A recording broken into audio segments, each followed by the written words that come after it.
तो माननीय तेजस्वी प्रसाद यादव जी से हम दो गो सवाल करते हैं। हाँ। आप कह रहे हैं कि 5-6 करोड़ महिलाओं को 2500 रुपया प्रत्येक खाता में जाएगा, माँ बहनों को 2500 रुपया इंटू 12 महीना इंटू 6 करोड़। आपका बजट कितना होता है? आपका बजट है कितना होता है? 1.5 करोड़ से पार हो जाता है। 1.5 करोड़ से पार होता है। 150 करोड़ से पार हो जाता है। आप लोगों ने बोला कि लालू यादव के शासन काल को अपराधियों का राज कहा गया, जंगल राज। अपराधियों का राज कहा गया, सुनिए। और नीतीश कुमार के शासनकाल को अधिकारियों का राज कहा गया। और आपने क्या किया कि बोध गया विधानसभा के वर्तमान विधायक को किस तरीके से बयान आया था कि जब वर्तमान विधायक अगर उस क्षेत्र में हिल जाएंगे तो मैं रोडबाजी करवा दूंगा, मैं पत्थरबाजी करवा दूंगा। सॉरी, आप गुंडा की तरह नहीं बात कर रहे। काला नाक मतलब कौन? काला नाक का मतलब कौन? उसके पहले श्यामदेव पासवान भी रह चुके थे, विधायक रह चुके थे बोध गया से। इसके बाद सर्वजीत जी भी विधायक वर्तमान में है। आपने काला नाक किसे कहा? जो प्रशांत किशोर जी बोल रहे हैं कि आरजेडी के 2-4 गो लफुए तफुए जो है ना, वो लोग चक्का जाम किए, टायर चलाए हैं। मतलब क्या लग रहा है कि क्या इस तरीके से हो रहा है? भैया भाई बिल्कुल सच्चाई है। अगर आपको विरोधी करना था तो जाके चुनाव आयोग के कार्यालय में ताला मार देते। आप जो सड़क पर निकले, हुड़दंगाई किए, उसमें बिहार के लोग जो फंसे हुए थे, चिलबिला रहे थे, भूखे प्यासे रोड पर मर रहे थे, क्या वो बिहार के लोग नहीं थे? वो किसके लिए किया जा रहा था? जय हिंद दोस्तों, वंदे मातरम। मैं हूं पवन भैया। अभी मेरे साथ अशोक पासवान जी हैं और जन सुराज के भारता सितारा हैं। और खास करके बोध गया विधानसभा में इनका भौकाली चल रहा है। भौकाली क्या चल रहा है उसका भी चर्चा हम करेंगे। और आप लोग को पता है कि बोध गया विधानसभा में इन्होंने वर्तमान विधायक को धमकी भी दिया था और इसकी जानकारी भी हम लेंगे। सबसे पहले सर स्वागत है आपका। नमस्कार। और पटना दस्तक न्यूज है और आपके जितने भी चाहने वाले लोग हैं, देखने वाले लोग हैं, सभी को मैं सर झुका के प्रणाम करता हूँ, नमस्कार करता हूँ। बोध गया विधानसभा में देख रहे हैं कि पूरा एकदम जोर शोर से एकदम आप जन सुराज का प्रचार प्रसार कर रहे हैं। आपको गांव-गांव में घूमने से क्या फीडबैक मिल रहा है? देखिए सर, 2 अक्टूबर को हमारी पार्टी का गठन हुआ था और तब से हम बाजार में निकल चुके हैं, गाँवों में निकल चुके हैं और लगभग 250 गाँवों में घुमा है। और जो वर्तमान हालात है, जो आज से 15 साल पहले, 20 साल पहले व्यवस्था था, हम वहीं फिर पहुंच गए हैं।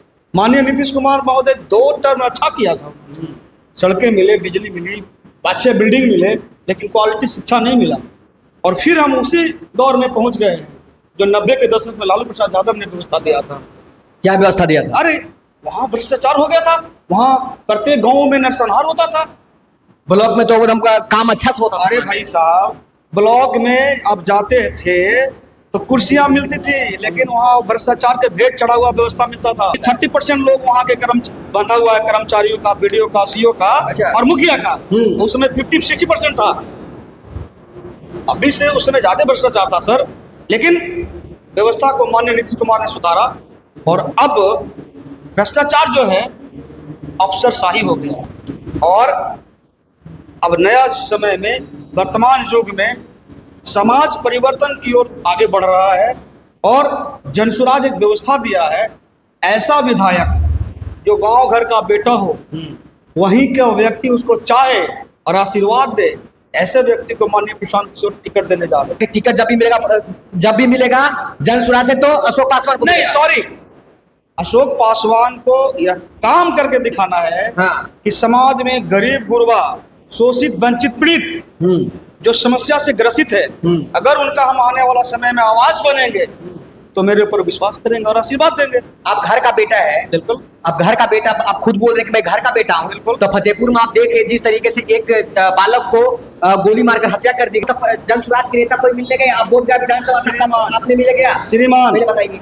प्रशासन और फतेहपुर थाना के लोग, मैं कैमरा के दावे के साथ कह रहा हूँ, वो मस्त है दारू बेचवाने में। वो मस्त है कि कहाँ कहाँ हमारा सेटिंग पैसा से आ रहा है और कहाँ कहाँ ट्रैक्टर बालू का जा रहा है। पहले सूचना मिल जाता है ट्रैक्टर बालू वाला को और उसमें मस्त है लेने में, ना उनको व्यवस्था से मतलब है। थाना प्रभारी महोदय को सूचना भी दिया गया था कि परिवार को सुरक्षा दीजिए और इन्होंने लापरवाही दिया। और थाना प्रभारी महोदय भी बयान दे रहे हैं कि आप सूचना दीजिएगा तब ने हम वहाँ आएंगे। आप नेता है ना, आप घर का बेटा, आपको मतलब नेता का छोड़कर आप घर का बेटा, कम से कम तो आप परिवार से जो दुखियारी माई है उनसे आप मिलना चाहिए आपको। बिल्कुल। मैं बता दूं श्रीमान कि केवल हम जाकर के फोटो खिंचवाने वाला व्यक्ति में नहीं है। खिंचवाने की बात नहीं है। जब आप बोल रहे विधानसभा से हैं, आप बोल रहे हैं कि मैं जनसुराज का उम्मीदवार हूँ, तो फिर भी उस तरीके से क्यों नहीं जाना चाहिए? आप पार्टी के कार्यकर्ता से नहीं जाना चाहिए, आप घर का बेटा है, ये तो जाना चाहिए कि कम से कम कि देखिए मैं आपके परिवार के जो संवेदनशीलता के लिए मैं आपके पास आया हूँ। हम उनके माता पिता और उनके जो अभिभावक हैं, परिवार हैं, सबके संवेदना हमारे साथ है और हम उनके कंधा या कंधा मिलाकर चलेंगे। और इतना तय मानिए सर, आर्थिक सहयोग की बात करते हैं ना, हम विधायक हैं, ना एमपी हैं, ना सांसद हैं। भैया जो सांसद विधायक है, क्या उन्होंने 50,000 1 लाख रुपया दिया है? मैं नहीं बोल रहा हूँ, ठीक है, मैं ये नहीं बोल रहा हूँ कि आप आर्थिक सहयोग करिए। जब फतेहपुर में कल चक्का जाम हुई, जो बालक था उसका शव को सड़क पर बजरंगबली के पास रखा गया और चक्का जाम किया गया, क्या जन सुराज के लोग वहां गया? क्या आप वहां गया? बिल्कुल कमेटी के लोग थे सर, जन सुराज के लोग बिल्कुल थे? बिल्कुल कमेटी। जन सुराज के एक भी लोग अगर बता दीजिएगा तो जो बोलिएगा सो। जन सुराज के एक भी लोग नहीं थे वहां जन पे। सुराज फतेहपुर जो कमेटी बनी है, हाँ। वहाँ के मानिंदे व्यक्ति उसमें थे, ठीक है, और उन्होंने अपने आप प्रमुखता से आवाज को उठा रहा है। और आपको लग रहा है कि जन सुराज कुछ नहीं कर रहा है। जन सुराज के ही देन है कि आज माताओं बहनों को जो भीख के रूप में 400 रुपया पेंशन मिलता था, आज माननीय नीतीश कुमार डर से 1100 कर दिए हैं। और जन सुराज की ही देन है। आप बोल रहे हैं कि जन सुराज का देन है, तेजस्वी यादव बोल रहे हैं कि मेरा देन है। अच्छा। मतलब कैसे विश्वास हम करें? अच्छा, तो माननीय तेजस्वी प्रसाद यादव जी से हम 2 सवाल करते हैं। हाँ। आप कह रहे हैं कि 5-6 करोड़ महिलाओं को 2500 रुपया प्रत्येक खाता में जाएगा, माँ बहनों को 2500 रुपया इंटू 12 महीना इंटू 6 करोड़। आपका बजट कितना होता है? आपका बजट है कितना होता है? 1.5 करोड़ से पार हो जाता है। 1.5 से पार होता है। 150 करोड़ से पार हो जाता है। अब बताइए श्रीमान, आप जो प्रत्येक माह पैसा देंगे, आपका बजट और टारगेट है 100 करोड़ का, आप 150 करोड़ देने जा रहे हैं, तो आप बारह उद्योग से पैसा दीजिएगा, पैसा कहाँ से दीजिएगा? प्रधानमंत्री का पैसा आपके पास 15 लाख रुपया आया? आपके पास आया 15 लाख क्या रुपया? भाजपा का एजेंट है क्या? क्या अब सब बोल रहा है कि जन सुराज बीजेपी का बी टीम है। भैया मैं जन सुराज के नेता से मैं बोल रहा हूँ कि जन सुराज बच वाले होते हैं, सारे लोग बोलते हैं कि जन सुराज बीजेपी का बी टीम है। मैं इनसे ही पूछना चाहता हूँ क्या है या नहीं? मैं बताता हूँ, जन सुराज अगर भाजपा का बी टीम होता तो भाजपा से समझौता करके 40-50 इन दर्पों को जैसा लड़ता। जन सुराज एक कलेजा और 56 सेना लेकर के 243 बिहार विधानसभा चुनाव लड़ रहे हैं। और एक चीज और मैं दावे के साथ कहता हूँ, ना अभी समझौता किए हैं, ना रिजल्ट आने के बाद समझौता करेंगे, नहीं ये करेंगे। भी तो सुन रहे हैं कि आप लोग तो वोट कटवाएं जी, समाज जवाब क्योंकि उपचुनाव में लोग देख लिया है कि आप लोगों ने कितना वोट लाया, उसका कितना प्रतिशत आया, वो सब देख लिया है। आप पत्रकार महोदय, 1 महीना के पार्टी 10% वोट ला रहा है तो बिलबिला रहे हैं। आने दीजिए समय, उस समाज के मुंह पर बताएंगे उनको। आपकी सोचिए कब से जागरूक कर रहे थे बिहार के लोग? 14 से कर रहे थे, लग रहे हैं, तो नहीं लग रहा था, सबको लग रहा था। उन्होंने पार्टी का गठन तो ठीक है, 2 अक्टूबर को। क्या उन्होंने बिहार के समस्या पर मुंबई में बाल ठाकरे साहब को नहीं कहा? क्या बिहार के लोगों को सम्मान के लिए उन्होंने पैसा को त्यागा कि नहीं? और गांव गांव घूम घूम के यह बताए चल रहे हैं कि आपको शिक्षा, पलायन, बेरोजगारी, ये सब अगर मुद्दा से निपटना है तो किसी दल के पास ये योजना नहीं है। केवल और केवल जन सुराज ये व्यवस्था देने जा रहा है। जन सुराज ऐसा व्यक्ति नहीं है सर कि 50 लाख रुपया में विधायक को टिकट देगा, ठीक है? तो जन सुराज व्यवस्था परिवर्तन की बात कर रहा है और बिहार में अमन चैन होगा और दिसंबर से आपको दिखेगा। एक बात, आप लोगों ने बोला कि लालू यादव के शासनकाल को अपराधियों का राज कहा गया, अपराधियों का राज कहा गया, सुनिए, और नीतीश कुमार के शासनकाल को अधिकारियों का राज कहा गया।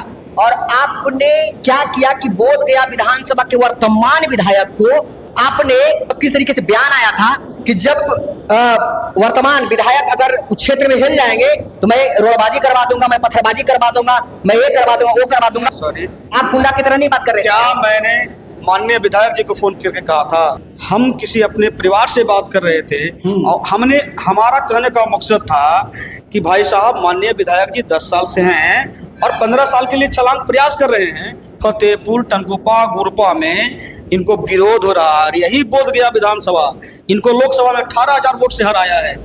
आप माननीय हैं, विधायक हैं, मंत्री हैं और अपने विधानसभा नहीं बचा पाए सर, वहाँ विरोध हो रहा है। हमने कहा था कि आप जब जाएंगे प्रचार में विधायक जी, तो वहाँ के माँ बहने तिरस्कार करेगी। नहीं, आप जवाब से ही भटक रहे हैं। आप ये नहीं बोला आपने आप बीच में काला नाक का शब्द का इस्तेमाल किया। काला नाक मतलब कौन? काला नाक का मतलब कौन? उसके पहले श्यामदेव पासवान भी रह चुके थे, विधायक रह चुके थे बोधगया से। इसके बाद सर्वजीत जी भी विधायक वर्तमान में है। आपने काला नाग किसे कहा? सर पूरे विधानसभा में लोग सब जानते हैं, बोधगया में 2 टर्म रहे हैं और क्या व्यवस्था मिला हमको। श्यामदेव पासवान की बात कर रहे हैं हम माननीय विधायकों को कह रहे हैं, विधायक को मतलब जिन्होंने यहाँ रहा और क्या व्यवस्था दिया है। हम संबोधन नहीं कर रहे हैं, समाज संबोधन कर रहा है उनको काला नाग के नाम पर, और समाज उनको तिरस्कार कर रहा है। आज भाजपा से डर से लोजपा और लोजपा से डर में जनसुराज प्रयास किए हुए हैं मेरे पार्टी में घुसने का। तो जनसुराज में हम दावा कर रहे हैं उनको टिकट नहीं मिलेगा ना, तो किसी लायक को नहीं रहेंगे, और प्रयास कर रहे हैं कि कहां से उनको टिकट। तो जनसुराज से फिराज है क्या? और फिराक में लगा, लेकिन प्रशांत किशोर कह दिया है कि ऐसे व्यक्ति जो समाज में काम नहीं किया है और भाजपा और लोजपा जो कर रहा है, हमारे यहाँ नो एंट्री है। हमारे यहाँ दारू माफिया, सुनिए दारू माफिया, ठीक है, ठेकेदार, मंत्री का बेटा, VIP, no entry. Shyamdev Paswan ने इशारा कर दिया, श्यामदेव पासवान ने इशारा कर नो दिया, एंट्री, श्यामदेव पासवान ने नो एंट्री है, नो एंट्री है। और जनसुराज साफ सुथरा राजनीति करने के लिए चल दिया है। 50 लाख रुपया वो देंगे जनसुराज को, तो टिकट उनको नहीं मिलेगा। अच्छा, और इस बार शायद उनका टिकट भी नहीं मिलेगा, एलजेपीआर से संभावना है। अच्छा, जिस तरीके से देखिए कल चुनाव आयोग के खिलाफ महागठबंधन के सभी साथी जिस तरीके से रोड पर चक्का जाम किया, तो प्रशांत किशोर जी बोल रहे हैं कि आरजेडी के 2-4 वो लफुए तफुए जो है ना, वो लोग चक्का जाम किए, टायर चलाए हैं। मतलब क्या लग रहा है कि क्या इस तरीके से हो रहा है? भैया भाई बिल्कुल सच्चाई है। अगर आपको विरोधी करना था तो जाके चुनाव आयोग के कार्यालय में ताला मार देते। आप जो सड़क पर निकले, हुड़दंगाई किए, उसमें बिहार के लोग जो फंसे हुए थे, चिलबिला रहे थे, भूखे प्यासे रोड पर मर रहे थे, क्या वो बिहार के लोग नहीं थे? वो किसके लिए किया जा रहा था? वो वोट चुनाव आयोग को मान गया सर, चुनाव आयोग मान गया। अरे चुनाव आयोग तो कहा कि आप मुझे वेरीफाई फॉर्म भर के दे दीजिए, मुझे एविडेंस की आवश्यकता नहीं है, लोग कह दिया, घोषणा कर दिया। अच्छा, बिल्कुल ऑलरेडी पेपर में आ चुका है, फिर भी आप हुड़दंगाई कर रहे हैं और हुड़दंगाई करके सरकार बनाना चाहते हैं। माननीय प्रशांत किशोर ने कहा है कि लफुए लफंगे समाज के लोग बनाना चाह रहा है, और इस बार नहीं होने वाला है। हम विरोध करते हैं ऐसे व्यवस्था को, हम विरोध करने का संवैधानिक तरीका से कर सकते हैं। सर लाखों लोग बिहार में फंसे रहे, बिलबिलाते रहे 3 बार, यहाँ तक कि एम्बुलेंस को जाने नहीं दिया लोग। गया में हमने कल कवर किया, गया में तो शांतिपूर्ण तरीके से इसका शांतिपूर्ण तरीके से सुनिए, पहले शांतिपूर्ण तरीके से चक्का जाम किया गया। शांतिपूर्ण बेलागंज में भी हमने गया, बेलागंज में भी हम देखा, सिवान में एम्बुलेंस नहीं जाने दिया लोगों ने, दुकानें लूट लिया इन लोगों ने। सर आंदोलन के नाम पर ये लोग दुकान लूटने वाले लोग हैं। अच्छा, हुड़दंगाई करके आरोप लगा रहे हैं, हुड़दंगाई करके बिहार में सत्ता में आना चाहते हैं, तो 90 के दशक नहीं है।